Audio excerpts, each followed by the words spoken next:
Before you start diving into the creation of your course, really planning a good organizational system is very important. And let's take a look at what I mean by organizational system. Right now I got a banner and I got a lot of buttons and it looks good, but is it organized well? Let's take a look at the science folder. Inside the science folder I've got subfolders, light, oceans, the science wiki. Well, that looks okay. And random lesson. Uh-oh, it doesn't look like it belongs there. And all about nature, a link to all about nature, just hanging out in the science folder. Looks like it might be a little bit out of order. Let's take a look in the light folder. I got light lesson, light test review, light quiz. What is energy?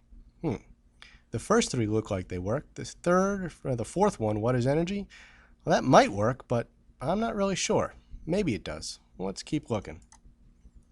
Oceans. Under oceans, ocean video, a picture of, well, this is not a picture of an ocean. Light lesson notes. Those definitely don't belong in oceans. So you got to really watch to make sure that your organizational system is helpful to your course members, or they're going to get really lost. Let's look in writing. Well, in writing we got a blog or a group blog and a folder for fiction. So it looks like it's writing stuff, but is it organized well? A fiction link. Well, this fiction link probably belongs in this fiction folder. So maybe I really need to think about setting up a good folder system for each of my subjects, each of my areas, before I really dive into putting a lot of stuff in there. Let's take a look at the Groveton page, the Groveton staff page, as a way to look at an example of a possible organizational system.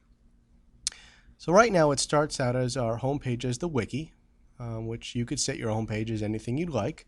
The wiki is a good place for the Groveton staff because it's the reference or the resource center for all of us to find information about our school.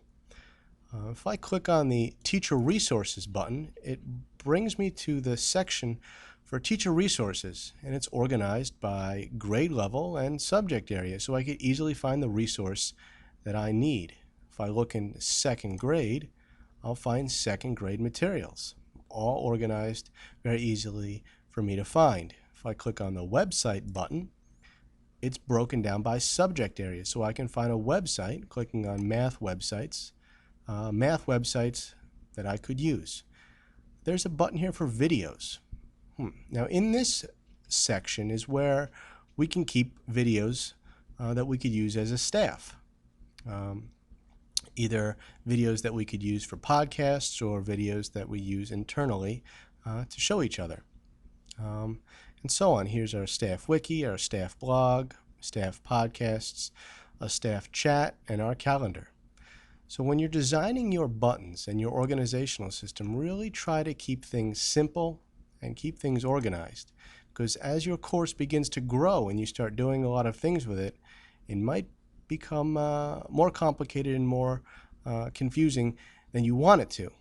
So keep it simple and keep it organized. Now, one more thing to help you keep track of your location is to use this little section right up top here, this pathway. We'll call it a pathway. You could see that it starts out to the left with Groveton staff. That is the name of the course, the main page that we start from. And then it shows teacher resources as the second thing we clicked on, the second way in the path. And then in the second grade as the third way in the path. And then finally, the Fall Language Arts Assessment forms as where we are right now. So if you ever want to make sure you know exactly how to get back to a place, you might want to copy down the path so you can get back there. It's a good way to keep yourself from getting lost inside of a course that might be very big or might not be organized as well as it could be. So think about your organizational system before you really dive into it, and have fun with it. And I hope that you have a good year planning and creating your Blackboard course.